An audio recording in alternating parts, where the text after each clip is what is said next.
13 लाख रुपए वाली थार रॉक्स आज आपके सामने खड़ी है, यानी कि थार रॉक्स का बेस मॉडल। इस गाड़ी का भौकाल ही अलग है और सबसे बड़ा क्रेडिट जाता है इसकी रोड प्रेजेंस को, इसके डिजाइन को। ये बेस मॉडल आपको दोनों इंजन ऑप्शन के साथ मिलता है, डीजल और पेट्रोल, और दोनों ही डीजल और पेट्रोल में आपको 1 लाख रुपए का अंतर देखने के लिए मिलता है। पेट्रोल की कीमत है 13 लाख रुपए और डीजल की कीमत है 14 लाख रुपए।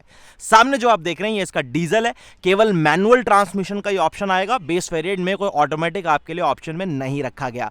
ये वीडियो बहुत आपके काम के होने वाला है। क्यों, उसका रीजन आपको एंड तक पता चलेगा, क्योंकि जहां पर हम 15-16 लाख रुपए देकर एक छोटी सी कॉम्पैक्ट एसयूवी, एक्चुअली कहेंगे कि सो कॉल्ड एसयूवीज के हम टॉप मॉडल या सेकंड टॉप मॉडल को खरीदते हैं, उससे कहीं गुना ज्यादा बेहतर, प्रैक्टिकल और एक माचो सी फील आपको ये गाड़ी डिलीवर करती है, जो कि है थार रॉक्स का बेस वेरिएंट।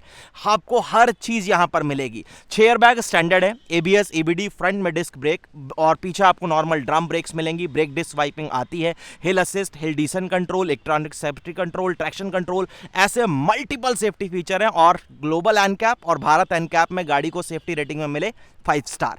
एक एक करके डिटेल से बात करते हैं, फीचर्स के ऊपर आते हैं। सबसे पहली चीज, आगे जो बम्पर आप चेकआउट कर रहे हैं एक कार्बन रफ ब्लैक फिनिश के साथ मिलता है। फॉग लैंप्स आते नहीं है, लेकिन प्रॉपर जगह दी गई है। नीचे आपको कवरिंग इस तरीके से देखने के लिए मिलेगी। वेल्डेड टो हुक आपको क्लियरली विजिबल होंगे। एलईडी में प्रोजेक्टर हेडलैम्प्स यहां पर आपको मिलते हैं, जो कि थ्रो काफी अच्छा देते हैं। सामने टर्न सिग्नल्स आप देख रहे हैं। हुड के ऊपर लैचेस वगैरह की वजह से गाड़ी को एक माचो अपीयरेंस मिलता है। सामने 6 स्लैट वाली ग्रिल, जैसे कि आपको टॉप वगैरह में मिलती है, एग्जैक्टली वैसी यहां पर सामने भी देखने के लिए मिलेगी। साइड में जब आप स्विच होते हैं तो यहां से आपको पहचान हो जाएगी कि आप गाड़ी का बेस मॉडल ले रखे हैं, क्योंकि यहां आपको सिल्वर पेंटेड ये 18 इंचेस के स्टील व्हील मिलते हैं। लेकिन महिंद्रा ने एक बहुत अच्छी चीज करी है, और वो ये कि ये जो आप हब कैप्स देख रहे हैं, इसके ऊपर प्रॉपर इस तरीके से ये थोड़ा सा डार्क ग्रे टोन की कैप लगाकर इसे अच्छी तरीके से पैक किया गया है, जो कि एक नीट लुक देता है। और प्रॉपर टायर सेक्शन 255/65 R18 है जो आपको मिलता है। फेंडर के ऊपर इस तरीके से आपको टर्न सिग्नल्स देखने के लिए मिलेंगे। साइड में फुटस्टेप्स वगैरह वो आपको आ जाते हैं। फेंडर के ऊपर एंटीना जो है वो आपको मिलेगा। यहां इस तरीके से ORVMs बड़े से थार प्रॉपर लिखा हुआ, वो सारी चीजें कंटिन्यू है। ब्लैक कलर के ही लीवर्स आपको यहां पर डोर के ऊपर देखने के लिए मिलने वाले हैं, और इधर पीछे जो आप देखेंगे ये body colour.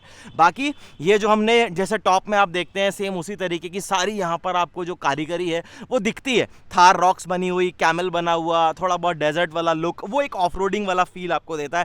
Fuel filler cap इधर, डीजल लो पेट्रोल लो, लगभग टैंक की कैपेसिटी आपको मिलती है 57 लीटर्स की। अब यहां से अगर आप चेकआउट करोगे तो ये है थार रॉक्स की रियर प्रोफाइल। गाड़ी में जो पीछे आप स्पेयर व्हील दिख रहे हैं एग्जैक्टली सेम साइज का है, वही साइज है, अंडर साइज नहीं किया गया। 18 इंचेस वाला नॉर्मल स्टील व्हील ही आपको स्पेयर व्हील के तौर पर मिलेगा। कोई वाइपर, वॉशर या डिफॉगर्स वो नहीं है। ऊपर एक स्टॉप लैंप जरूर है। एलईडी में टेल लैंप्स आपको यहाँ पर जरूर मिल जाते हैं, जलते हुए भी काफी सुंदर लगते हैं। और यहाँ एक नॉर्मल टर्न सिग्नल और रिवर्स लैंप आपको मिलेगा। टर्न सिग्नल ये आपका जल भी रहा है। उसके बाद ये अगेन ब्लैक कलर के पीछे रिफ्लेक्टर्स मिलते हैं। 2 पॉइंट्स आपके पास पार्किंग सेंसर्स के हैं। नीचे आपको यहाँ पर इसके रियर व्हील ड्राइव का सारा सेटअप, एग्जॉस्ट टिप और वेल्डेड टो हुक वगैरह जो है वो विजिबल हो जाती है। यहाँ से अगर आप बूट खोलते हैं तो ये चेकआउट करो आप। सबसे पहली चीज तो बूट स्पेस डेफिनेटली थोड़ा बहुत तो अब आपको मिल ही जाता है। कहेंगे कि एक तरीके से प्रैक्टिकल बूट स्पेस है, काफी सामान आप यहाँ पर इजीली रख पाएंगे। अंदर कुछ इस तरीके से नेट्स वगैरह, यहाँ पर हुक्स वगैरह, अगर आपने कुछ वगैरह यूज करना है तो वो सब चीजें आप कर सकते हैं। ये तो टॉप मॉडल तक आपको एग्जैक्टली ऐसा ही मिलता है। ये जो इस तरीके से आप मैटिंग देख रहे हैं वो सब चीजें ऐसी ही है, लेकिन इस बेस मॉडल के साथ एक थोड़ी सी डिफरेंट और खास चीज और है। मैं आपको बताता हूं क्या है। यहां अगर आप अंदर इंटीरियर में कैबिन में इसकी मैटिंग चेकआउट करेंगे ना, ये सारी मैट जो है वो प्रॉपर वॉशेबल है। ड्रेन प्लग्स के साथ आपको दी गई हैं, जो कि बहुत अच्छी चीज़ है। और ऑफरोडिंग वाली गाड़ियां जो होती हैं ना, वो इन चीज़ों को डिजर्व करती हैं। हालांकि रॉक्स के बेस मॉडल में कोई 4x4 का ऑप्शन नहीं दिया गया, लेकिन फिर भी ये चीज़ रखी गई है। बाकी चीज़ों की अभी बात करते हैं। पहले आपको मैं यहाँ से चेकआउट कराता हूँ कि यहाँ आपको क्या कुछ मिलता है। डुअल टोन इंटीरियर, जो कि देखने में डेफिनेटली सुंदर लगता है। सीटें वगैरह जो है वो डार्क दी गई हैं। बाकी जो आप डैशबोर्ड वगैरह या फिर ये जो रूफ या साइड पिलर्स आप चेकआउट कर रहे हैं, ये आपको नॉर्मल लाइट जो आपका कलर है, बेज कलर, उसके साथ आपको मिलेगी, या फिर ऑफ वाइट आप कह लीजिए। बेस वेरिएंट से ही आपको engine start and stop button यानी पुश स्टार्ट बटन जो है वो मिल जाता है। फ्यूल फिलर कैप आप यहां से खोल सकते हैं। आइडल स्टॉप एंड गो वो आपको मिलेगा। हिल डिसेंट कंट्रोल के लिए इलेक्ट्रॉनिक स्टेबिलिटी प्रोग्राम, ये जो आपके कंट्रोल्स हैं ये MID से रिलेटेड है, यानी जो आप अपनी इंफॉर्मेशन जो है वो आप एडजस्ट कर पाए। 3 लेवल की हेडलाइट लेवलिंग, 10.25 इंचेस का टच स्क्रीन इंफोटेनमेंट सिस्टम मिलता है जो कि एंड्रॉइड बेस्ड है, 4 स्पीकर के साथ आएगा, ट्विटर्स फिलहाल नहीं दिए गए। स्टीयरिंग के ऊपर माउंटेड कंट्रोल्स वो आपको जरूर मिल जाते हैं, 3 स्पोक का स्टीयरिंग व्हील मिलता है जो कि फ्लैट बॉटम है। तो इन सब चीजों का पूरी तरीके से ध्यान रखा गया है। डोर पर भी अगर आप चेकआउट करेंगे तो ORVMs के लिए कोई एडजस्टमेंट नहीं है, वो आपको मैनुअली एडजस्ट वगैरह करने पड़ेंगे, लेकिन ये चारों पावर विंडोज आपको ऑफर की गई हैं। डोर पॉकेट्स वगैरह जो है, बॉटल होल्डर वो काफी ज्यादा अच्छे हैं और प्रैक्टिकल है, तो वो आप इजीली यहां पर अपनी बॉटल वगैरह जो है वो आप फिलहाल रख पाएंगे। फिलहाल इधर अगर आप चेकआउट करेंगे तो यहां कोई स्कफ प्लेट्स वगैरह नहीं है, नॉर्मल इस तरीके से सिर्फ जो है वो कवर यहां पर आपको जरूर मिल जाता है।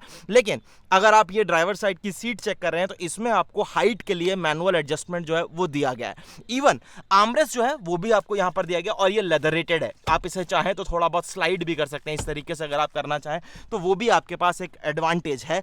और इधर अगर आप चेकआउट कर रहे हैं तो ये प्रॉपर एक एम्ब्रॉयडरी आपको यहां पर जरूर दिखाई देगी, मेंशन किया गया थार। वैसे एम्ब्रॉयडरी वगैरह ये सब चीजें तो मैं आपको ऐसे बता रहा हूं जैसे लेडीज सूट का कलेक्शन शो करते हैं बंदा। चलिए फिलहाल अगर आप अंदर स्विच होते हैं तो यहां से अब जरा हम चेकआउट करते हैं। सबसे पहले हम हैजार्ड करते हैं बंद और यहां से जरा इग्निशन ऑन करते हैं, फिर देखते हैं कि ये क्या कुछ एनिमेशन और इन्फो जो है वो आपको यहाँ पर डिलीवर करता है। मैंने 2 बार प्रेस कर दिया था, वो ऑन होने के बाद भी बेचारा ऑफ हो गया। यहाँ पर कुछ इस तरीके से एनालॉग बेस्ड डायल्स आपके पास दोनों रहेंगे, बीच में एक MID है जो आपकी काम की लगभग सारी इन्फो आपको यहाँ पर प्रॉपर डिलीवर करती है। चेक टायर डायरेक्शन वो आपको मिलता है, तो सामने उसका नोटिफिकेशन आप चेकआउट कर रहे हैं, टोटल ऑडोमीटर्स आपको शो करेंगे। बाकी अगर आपने कुछ भी एडजस्ट करना है उसके लिए मैंने आपको ऑलरेडी बता दिया कि ये कुछ कंट्रोल्स आपको यहाँ पर देखने के लिए मिल जाएंगे, जैसे आप ट्रिप A ट्रिप B गाड़ी क्या फ्यूल इकोनॉमी दे रही है, डिजिटल स्पीड, वो सारी चीजें आप यहाँ से चेकआउट कर पाएंगे। 10.25 इंचेस का Android based touch screen infotainment system आपके पास है। ये एंड्रॉइड ऑटो या फिर एप्पल कारप्ले सपोर्ट तो नहीं करता।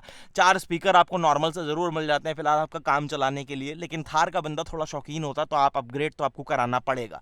फिलहाल इसके जो टच रिस्पॉन्सेज वगैरह है वो ठीक है, बेसिक जो आपके काम की चीजें होती हैं वो आपको फिलहाल यहाँ पर मिलती हैं। राउंड शेप की AC वेंट्स, थोड़ी सी fake carbon finishes, manual climate control, इधर आपके पैसेंजर एयर बैग वगैरह अगर ऑफ होंगे तो उसका नोटिफिकेशन आ जाएगा। ये हैजार्ड के लिए स्विच दिया गया है। 12 वोल्ट का एक पावर सॉकेट जो है वो आपको यहाँ पर इस तरीके से मिलेगा। बाकी कोई USB A या फिर C टाइप के पोर्ट्स नहीं है। फोन रखने के लिए जगह जरूर है। 6 speed manual transmission, 2 cup holder, थोड़ा सा कभी स्पेस यहाँ पर भी रहेगा। पार्किंग ब्रेक के ऊपर अगेन आपको इस तरीके से थोड़ी सी क्रोम की फिनिशिंग मिल जाएगी। ये जो ग्लोव बॉक्स है ये लॉक के साथ आएगा। क्या ही ग्लोव बॉक्स है, आप इसे कह लीजिए कि आपका वॉलेट है एक छोटा सा, मतलब कुछ ज्यादा सामान फिलहाल आप इसमें रख नहीं पाएंगे। नॉर्मली इस तरीके से manually adjustable day and night IRVM sunglass holder आपको बेस वेरिएंट में दिया गया जो कि काफी सही चीज है। बाकी वाइजर अगर आप चेकआउट करेंगे इसकी क्वालिटी अच्छी है, छोटा सा वैनिटी मिरर भी है, बंद हो जा भाई। और इधर अगर आप चेकआउट कर रहे हैं तो अगेन आपके वहां पर टिकट होल्डर जो है ड्राइवर साइड में वो आपको देखने के लिए मिल जाएगा। एक चीज और, आप बेस वेरिएंट में ही ये जो सीट बेल्ट है इसकी हाइट को एडजस्ट कर पाएंगे, जो कि अगेन एक काफी अच्छी चीज है। कई बार ये फीचर बहुत काम आ जाता है। अब सेकंड रो में चलते हैं और सेकंड रो में पहले हम यहां से जरा ना इग्निशन ऑफ करते हैं। सेकंड रो में आपको क्या कुछ मिलता है आपके कंफर्ट कन्वीनियंस के लिए, उसकी बात करते हैं। सबसे पहली चीज तो डोर की जो ओपनिंग है वो अच्छी है, काफी वाइड ओपन होता है, तो आपको गाड़ी के अंदर जाने में या उतरने में उन चीजों से कॉम्प्रोमाइज नहीं करना पड़ता। डुअल टोन पीछे भी दिखेगा। यहाँ पावर विंडो के कंट्रोल्स के ऊपर मार्किंग की गई है जो कि अगेन एक अच्छा टच है। आइसोफिक्स सीट्स के माउंट्स आते हैं। तीनों पैसेंजर के लिए हेडरेस्ट आपको पीछे मिलेगा, 2 के लिए एडजस्टेबल है, मिडल वाले के लिए फिक्स्ड है, और यहाँ आपको 3 पॉइंटेड सीट बेल्ट जो है वो डेफिनेटली देखने के लिए मिल जाती हैं, जो कि अगेन एक एडवांटेज है। लेकिन अगर आप यहाँ स्विच हो तो एक C टाइप का पोर्ट यहाँ पर जरूर दिया गया है। 15 वोल्ट का पोर्ट है, तो आपका फोन ठीक ठाक स्पीड से जो है वो चार्ज कर देगा। पीछे ब्लोअर्स इस तरीके से AC वेंट्स जो है वो आपके पास अवेलेबल है, लेकिन आगे कोई C टाइप का पोर्ट नहीं है, ना ही पूरी गाड़ी में कोई USB A टाइप का पोर्ट जो है वो आपको यहाँ पर मिलता है, तो वो थोड़ा सा एक प्रॉब्लम हो सकती है। बाकी लाइट जो है वो पूरी गाड़ी में एक सिंगल रीडिंग लैंप है जो कि LED बेस्ड रहने वाला है। पीछे रूफटॉप के ऊपर इस तरीके से फोल्डेबल ग्रैब हैंडल्स हैं, जहाँ की कोट हुक जो है वो भी आपको यहाँ पर मिलेगा। कोट हुक एक्चुअल में आपको दोनों साइड मिल जाता है, जो कि अगेन एक अच्छी चीज हो गई। अब बात करते हैं जरा हम इसके इंजन के बारे में। इंजन आपको दोनों मिलते हैं। अगर आप बेस मॉडल चूज कर रहे हैं तो आप पेट्रोल भी चूज कर सकते हैं और आप डीजल भी चूज कर सकते हैं। डीजल है ये 2.2 लीटर का mHawk diesel 4 cylinder turbocharge diesel engine, काफी अच्छे पावर फिगर्स जो है वो भी आपके लिए जनरेट करता है। और यहां पर अगर आप चेकआउट कर रहे हैं तो ये है इसकी proper placement. 150 break horse power जो है वो जनरेट करता है और 330 न्यूटन मीटर के आसपास का टॉर्क जो है वो ये डिलीवर करता है। क्लेम क्लेम्ड फ्यूल इकोनॉमी जो है वो अप्रॉक्सीमेटली इस गाड़ी के साथ है 15 की, लेकिन ये इजीली आपको 13-14 के आसपास की फ्यूल इकोनॉमी जो है वो क्लियरली डिलीवर करेगी। इतनी तो क्षमता है, अगर आप आराम से चलाते हैं तो 13-14-15 की फ्यूल इकोनॉमी ये गाड़ी आपको इजीली डिलीवर कर सकती है। हाँ, पेट्रोल में डेफिनेटली आपको कॉम्प्रोमाइज़ करना पड़ेगा, फ्यूल इकोनॉमी और ड्रॉप डाउन होती है, लेकिन पैसों के हिसाब से ये गाड़ी पूरी तरीके से वर्थ है।